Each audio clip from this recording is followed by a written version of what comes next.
Hi guys, dito nga pala kami ngayon sa Valenzuela at eto ayan, sama-sama kami rito ng aking mga anak kamag-anakan. Dito sa Valenzuela ayan, first batch ang kainan namin kasama ang aking tiyahin na si Tita Lydia at yan ang aking mga pamangkin. Ayan, ang kanyang jowa. Ayan, membro ng mga Dilu na family. At ayan ang aking mga tsuhin, pinsan, ayan.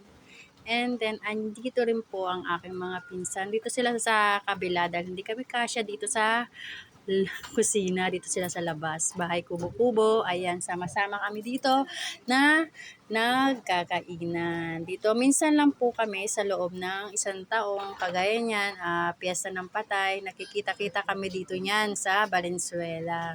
Ayan. Sama-sama, sarap ng kainan kahit ganito lang ang buhay namin. Pagdating sa mga ganito, ay punta kami pagdating ng November. Sama-sama kami ng aking mga anak, mga pisang, kapatid, mga tiyuhin, tita, tito, ganyan. Ayan. Simpleng kain, napakasaya na sama-sama. Yang aking anak ay napakahiyain sa camera. Kaya ayan, magsiselfie ko nyari kami. Pero deep inside, iyaharap ko sa mga dalawang kambal ko yung camera. Kunwari kaming dalawa ni tita ang nagbibideo. Ayan, saka lang niya, akala niya siguro nasa amin ni auntie ang camera. Pero nakaharap sa kanilang kambal yung camera. Masyadong mahiyain. At eto na nga, dito kami yan at darating ang aking mga pinsan. Eto, second batch sila ngayon, medyo na late sila ngayon ng kasi medyo traffic. Ayan, ayan ang aking mga pinsan. Second batch sila para kumain. Ang dami namin ng family Diluna, no? Kulang pa, marami pang hindi naka-attend na. Wala pa rito yung mga ibang Diluna. Kami-kami pa lang. Ayan.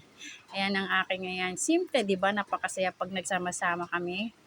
Ito yung pamilya namin na mulat sa po, nandito kami tuwing piyesta ng patay. Yan, nagsasama-sama kami rito. Dito kami nagkikita-kita sa Valenzuela. Ito, yan. Simpleng kwentuhan, manaka-nakaraan, kay nagugulatan, ang lalaking damulag na kasi ng aking mga anak at aking mga pamangkin pinsan. Ayan.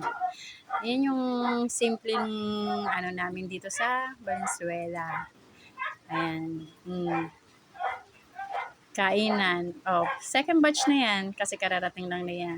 Ang sarap ng tawa ng tiyuhin ko, Ayan yung aking auntie na super asikaso sa amin lahat. Biro mo, ang dami-dami namin naasikaso niya kami. Kaya super I love you talaga sa aking auntie na yan at sa aking mga pinsan.